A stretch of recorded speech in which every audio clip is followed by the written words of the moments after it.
শিম, আশা করছি তোমরা সবাই ভালো আছো। আর আমিও ভালো আছি আলহামদুলিল্লাহ। তো আমি এখানে জিন 10-এর সেকেন্ড পর্বটি নিয়ে চলে এসেছি। তোমরা অনেকেই এই গল্পটির ফার্স্ট পর্বটি পছন্দ করেছো, অনেকে আবার কমেন্টও করেছো যে সেকেন্ড পর্বটি দেওয়ার জন্য। তো আমি আবার চলে এসেছি তোমাদের মাঝে জিন 10-এর গল্পটি নিয়ে। তো চলো গল্পটা শুরু করা যাক, লেটস গো। হঠাৎ উপর থেকে কে যেন নিচে নেমে এলো আর সবাই ছিটকে পড়ে গেল। সেই ব্যক্তিটি আমাকে ঘিরে সে তার তলোয়ার দিয়ে সব জিনকে আঘাত করছে, কিন্তু একা সম্ভব নয়। তাই আমিও উঠে দাঁড়ালাম। আমিও তার সাথে মিলে কাল জিনের সৈনিকগুলোর সঙ্গে লড়াই করে যাচ্ছি। লড়াই করতে করতে আমি এতক্ষণ বুঝলাম যে এই ব্যক্তিটি একজন ছেলে। তারপর সে আমার দিকে ফিরে তার এক হাত উপরের দিকে করতেই একটি তলোয়ার উপর থেকে তার হাতে চলে এলো। ছেলেটি কিছু না বলে তলোয়ারটি আমার হাতে ধরিয়ে দেয়। আর কিছু বুঝে ওঠার আগেই তলোয়ারটি আমার হাতে জলজল করে উঠলো। আরে এটা নিয়ে আমি কি করব? আমি তো তলোয়ার চালাতে জানি না। এটা তোমার জন্য কোনো বড় ব্যাপার না, চেষ্টা করো, দেখো সব হবে। কিচ্ছু করার নেই, চেষ্টাটা আমাকে করতেই হবে। তারপর তলোয়ারটা হাতে নিয়ে আল্লাহর নাম নিয়ে শুরু করে দিলাম। এক পর্যায়ে আমরা দুজনে মিলে সবাইকে মেরে ফেললাম। আমি পায়ে ব্যথা পেয়েছি, তাই একটি গাছের গুঁড়িতে হেলান দিয়ে বসে পড়লাম। ছেলেটির দিকে তাকালাম, অদ্ভুত এক কাপড় পরে আছে কালো রঙের, কিন্তু যাই হোক ছেলেটিকে বেশ মানিয়েছে। কিন্তু আমি তার মুখ দেখতে পাচ্ছি না। তার মুখটা একটি কালো সাদা রঙের মুখোশ দিয়ে ঢেকে রেখেছে, শুধু তার চোখ জোড়া দেখা যাচ্ছে, তাও আবার স্পষ্ট না। কে আপনি? আমি আর কিছু বলার আগেই ছেলেটি আমার গাল দুটো চেপে ধরে মুখের মধ্যে কি যেন মার্বেলের মতো দিয়ে দেয়, আর সেটা সোজা আমার পেটের মধ্যে চলে যায়। আমার নাম মিনইয়ঙ্গি। এই, আপনি আমাকে কি খাওয়ালেন? আর কিছু জিজ্ঞাসা করতে যাব, ঠিক তখনই দেখি যে আমার ক্ষত স্থানগুলো সব ঠিক হয়ে যাচ্ছে, আর কোনো ব্যথাও নেই। এটা কি করে সম্ভব? আমার ক্ষত স্থান। মাথা উঠিয়ে দেখি আর কেউ নেই। আমি আমার চারপাশে তাকিয়ে তাকে খুঁজতে লাগলাম, কিন্তু সেখানে কেউ নেই। যা, কোথায় গেল? যাই হোক, ওর নামটা যেন কি ছিল? হ্যাঁ, মিনইয়ঙ্গি। হ্যাঁ, মিনইয়ঙ্গি। সত্যি আশেপাশে তো কেউ নেই। উফ, কে এই ইয়ঙ্গি? আর আমাকেই বা সাহায্য করলো কেন? আর কিছু না বলে চলে গেল কেন? ধুর, কিচ্ছু ভালো লাগছে না। যতই এর রহস্য ভেদ করার চেষ্টা করছি, ততই গভীর হচ্ছে। ওকে ওকে, এখানে এইভাবে দাঁড়িয়ে থেকে আরো বিপদ বাড়ানো যাবে না। এক্ষুনি বাড়ি ফিরতে হবে। কিন্তু এই তলোয়ারটাকে ইয়ঙ্গি এখানেই রেখে চলে গেল কেন? আর এখন কি করবো আমি? এখন এটা নিয়ে বাড়ি কি করে যাব? ও, কোনো ব্যাপার না, আমি তো ঘরে জানালা দিয়ে ঢুকবো, এটাকেও সঙ্গে নিয়ে যাওয়া যাবে। এখন আবার বাড়ি যেতে হবে, আবার কতটা পথ হাঁটতে হবে। জীবনটা পুরোটা তেজপাতা, ভালো লাগে না। আমি যদি উঠতে পারতাম কতই না ভালো হতো। জিমিন কথাটা বলতেই তলোয়ারটা তার হাত থেকে উপরে হাওয়ায় ভাসতে থাকে। তারপর তলোয়ারটা আকারে বড় হয়ে যায় আর জিমিনের সামনে এসে দাঁড়িয়ে পড়ে। হায় আল্লাহ, আর কি কি দেখা বাকি আছে এই জীবনে সেটা আল্লাহই জানে। এবার কি আমি কি এর উপর উঠে দাঁড়াবো? দাঁড়িয়ে দেখা যাক কি হয়। তলোয়ারটির উপর উঠে দাঁড়ানো মাত্রই সেটি জীবনকে নিয়ে উঠতে শুরু করে, আলিফ লাইলার মতো। কিছুক্ষণ পর সোজা জানালা দিয়ে রুমের ভিতরে চলে যায় জিমিন।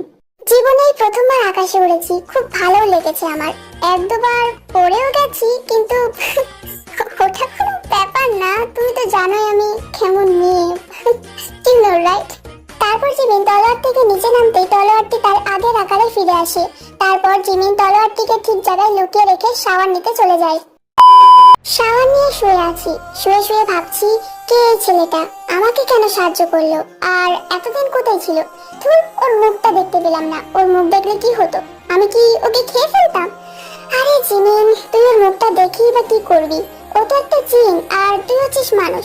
আরে এক মিনিট, ও তো জিন, মানে ও জিন থেকে মানুষে পরিণত হতে পারে, আর আমি তো মানুষ। আমিও কোনো জিনের থেকে কম না। That's all right. আর আমাদের নামেরও কত মিল আছে, তাই না? Yoongi plus Jimin equal to Yoonmin. Wow.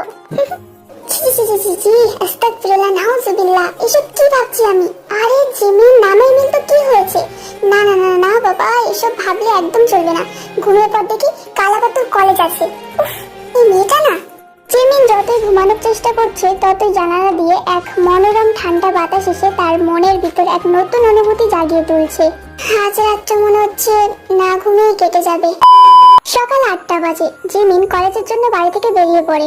বাস স্ট্যান্ডে বাসের জন্য দাঁড়িয়ে আছে জিমিন। এমন সময় একটা গাড়ি এসে থামে জিমিনের সামনে। এটা আর কেউ না, আমাদের ধলা, সরি, আই মিন আমাদের সুগা। আরে মিন, তুমি এখানে? মিন? কে মিন? কেন? তুমি? আমার নাম জিমিন, ওকে? Not mean. আরে এত কঠিন নাম ধরে বারবার ডাকা যায় নাকি? আর তাছাড়া ফ্রেন্ডটার নাম শর্ট করে তো ডাকতেই পারে, তাই না? কে ফ্রেন্ড? কার ফ্রেন্ড? কেন? আমরা তো ফ্রেন্ড। আমরা আবার কবে ফ্রেন্ড হলাম? কালকেই তো হলাম। কেন, তুমি ভুলে গেছো নাকি? আমরা কি বলেছি যে আমরা ফ্রেন্ড? No, right? এটা আবার বলা লাগে নাকি? আচ্ছা যাই হোক, চলো গাড়িতে বসো। আর আমি কোন দিকে বসতে যাবো শুনি? আরে don't worry, I am not going to kidnapping you, okay? আর করতে পারবেও না, আর করতে চাইও না। অ্যাকচুয়ালি আমি এখান থেকে যাচ্ছিলাম, তো আমি তোমাকে দাঁড়িয়ে থাকতে দেখলাম, তাই ভাবলাম তোমাকেও সঙ্গে করে নিয়ে যাই। ওহ ওকে দেন। এটা বলে জিমিন সুগার গাড়িতে উঠে বসে। সুগা ও ড্রাইভ করতে শুরু করে। অনেকক্ষণ হয়ে গেছে, কিন্তু দুজনের কেউ কোনো কথা বলছে না। আমি ভাবলাম হয়তো সুগা আমাকে কালকের ব্যাপারে কিছু জিজ্ঞাসা করবে। কাল আমি ওরকম করছিলাম কেন? কেন কাল এত তাড়াহুড়ো করে বাড়ি চলে গিয়েছিলাম, কিন্তু এই ছেলেটা তো আমাকে কিচ্ছু জিজ্ঞাসা করছে না। আজব ব্যাপার। আর কাল সুগাও আমার ওরকম ব্যবহারে কোনো উল্টো প্রশ্নও করলো না, যা বলেছি তাই শুনেছে। অদ্ভুত তো। জিমিন যখন এইসব ভাবে ব্যস্ত, তখন সুগা হঠাৎই বলে ওঠে, কি এত ভাবছো শুনি? কিছু না। সুগা কলেজের সামনে এসে গাড়িটা পার্ক করে, তারপর দুজনে গাড়ি থেকে নেমে দাঁড়ায়। আর ঠিক তখনই আমার বন্ধু মানে ইভো, শিয়াও আর লিনো তারা আমার কাছে দৌড়ে আসে। কি রে দোস্ত, কাল আমার না বলে চলে গেলি যে? ও অ্যাকচুয়ালি কাল আমার শরীরটা ভালো লাগছিল না, তাই অমন তাড়াতাড়ি চলে গেছিলাম। ও আচ্ছা, কি ব্যাপার? হ্যাঁ, তুই তো এই ভাইয়াটাকে পছন্দ করিস না, তাই না? তাহলে ওর গাড়িতে কি করছিস? আরে তোরা যেমন ভাবছিস তেমন কিছু নয়। চুপ করতে তুই। এমন একটা হ্যান্ডসাম দুলা ভাই কে না চায় বল? শিয়াওয়ের কথা শুনে সবাই সবার হাসি কন্ট্রোল করার চেষ্টা করছে, আর এদিকে জিমিন তার বন্ধুদের দিকে একটা তীক্ষ্ণ দৃষ্টি নিক্ষেপ করে আর বলে ওঠে, চুপ করবি? থ্যাংক ইউ সুগা। আরে ফ্রেন্ডদের মধ্যে আবার থ্যাংক ইউ কিসের? ও ফ্রেন্ড, ওয়াও। তোরা আজ আমার হাতে মার খেয়ে বসে আছিস কিন্তু। চল এখান থেকে এখন।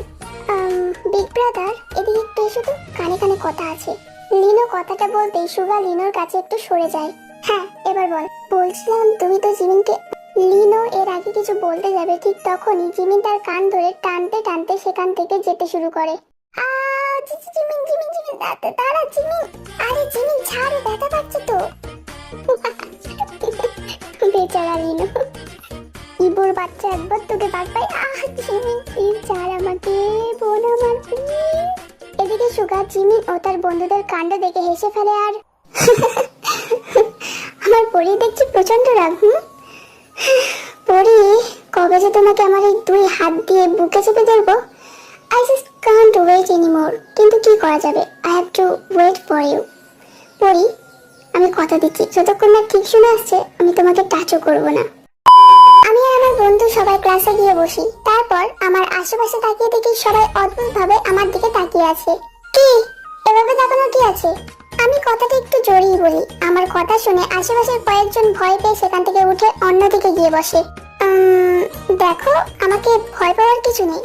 আমি জানি তোমরা কালকের ঘটনাটার পর থেকে ভয় পেয়েছো আমার থেকে।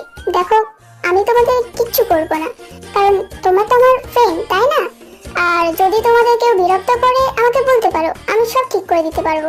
আমি কথাটা বলার পরেও দেখি সবাই তখন আবালের মতো আমার দিকে তাকিয়ে আছে। নিজেকে নিজের কাছে যেন এলিয়েন লাগছে। কিন্তু কিছুক্ষণ পর দেখি সবাই আমার সাথে স্বাভাবিকভাবেই কথা বলছে। এভাবেই চলতে থাকে সময়। তারপর প্রায় 5 মিনিট পর ক্লাসে স্যার আসে আর একটা বিশেষ ঘোষণা দেয়।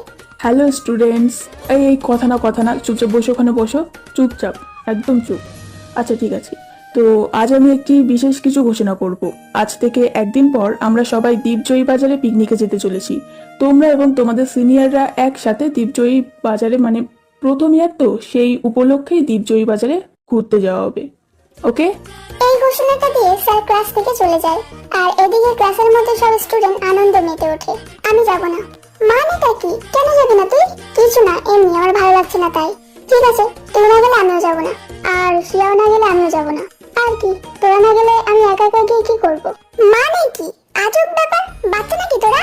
এবার শিয়াও একটু কান্নার ভান করতে করতে বলতে লাগলো, কত ইচ্ছে ছিল দ্বীপজয়ী বাজারে যাব, ঝিনুক কুড়বো, সমুদ্র দেখবো। মনে হচ্ছে এই জীবনে আর সম্ভব হবে না। দ্বীপজয়ী বাজারে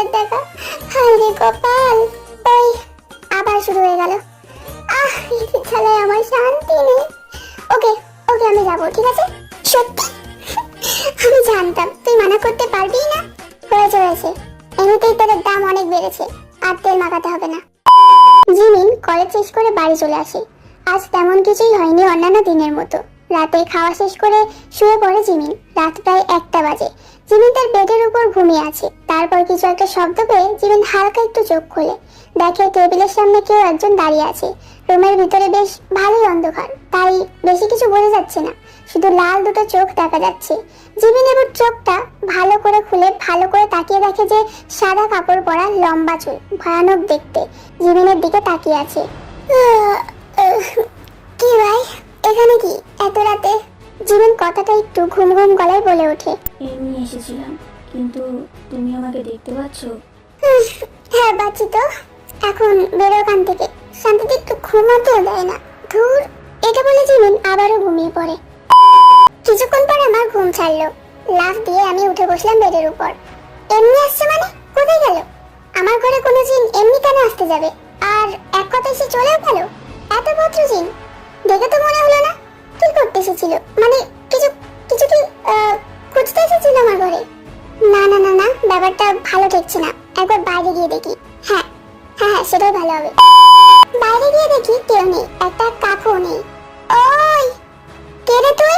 সাহস থাকলে সামনে আয় বলছি। হ্যাঁ, তোমার জন্য হুদায় বসে থাকবে এখানে। এই কে রে? পিছনে তাকিয়ে দেখি কাছে বসে আছে মুখোশধারী। আজ আর ছাড়ছি না তোমাকে, বাচ্চাধন। তুমি? বলো কে তুমি? কোথায় থাকো? কি করো? ও শাট আপ ইয়ার। আগে যেটা বলতে এসেছি সেটা শোনো। কি? যে জিন তোমার ঘরে এসেছিল না, ওগুলো তোমার জিন রহস্যের কিতাব। তোমার ওই তলোয়ারটা তোমার কাছ থেকে নিতে এসেছিল। It's not easy to take my things, okay? আর আমার কোনো জিনিস জীবনে কোনোদিনও কেউ খুঁজে পাবে না। আর হ্যাঁ, বাই দ্য ওয়ে, ওটা আপনার তলোয়ার ছিল। আপনি ফেলে চলে গেছিলেন তো, তাই ওটা আমার সাথে নিয়ে এসেছিলাম। এখন আপনি নিয়ে যেতে পারেন। না, ওটা তোমারই তলোয়ার। তোমার হাতে ছাড়া ওটা আর কারোর হাতে কাজ করবে না। মানেটা কি? আর আপনি আমার কিতাব সম্পর্কে জানেন কি করে? আমি সব জানি। তার মানে আমার সব প্রশ্নের উত্তর আছে আপনার কাছে, তাই তো? হ্যাঁ আছে, কিন্তু এখন বলতে পারবো না। এখন যেটা বলছি শুধু সেটা আগে শোনো, ওকে? আচ্ছা ঠিক আছে, বলুন। হ্যাঁ, যেটা বলছিলাম আর কি। সো কালজিন এখন তোমার সম্পর্কে সব জেনে গেছে। তো কালজিন এখন থেকে এরকম অনেক জিনকে তোমার কাছে পাঠাতে পারে তোমাকে মেরে ফেলার জন্য। তো ওরা যাতে তোমার ঘরে প্রবেশ না করতে পারে তার জন্য একটা কাজ করতে হবে তোমাকে। আচ্ছা, তো সেটা কি কাজ শুনি? যা করার আমি আগেই করে দিয়েছি। এখন শুধু তোমাকে 3বার আয়াতুল কুরসি করে তোমার ওই তলোয়ার দিয়ে দরজার সামনে 3বার আঘাত করতে হবে। মনে থাকবে তো? হ্যাঁ, কিন্তু আপনি... আরে আবার কোথায় গেল? উফ, আর একবার শুধু আপনাকে আমার সামনে পাই। এখন রাত 2টো বাজে। ইয়ঙ্কি যা যা বলেছিল আমি সেটাই করলাম। রাতে এত সাদের ঘুম বাদ দিয়ে কার এসব কাজ করতে ভালো লাগে? দুধ তেরি কি, my bad life is already মানে টোটালি বার্নিং। কে তুমি অচেনা পুরুষ? আমার কাছ থেকে পালিয়ে বেড়াও কেন? আর যাই হয়ে যাক, কাল আমি তোমার মুখ দেখেই ছাড়বো। চিন্তা করো না পরি, তুমি শুধু আরেকটু ধৈর্য ধরো, খুব শীঘ্রই তুমি আমার মুখ দেখতে পাবে।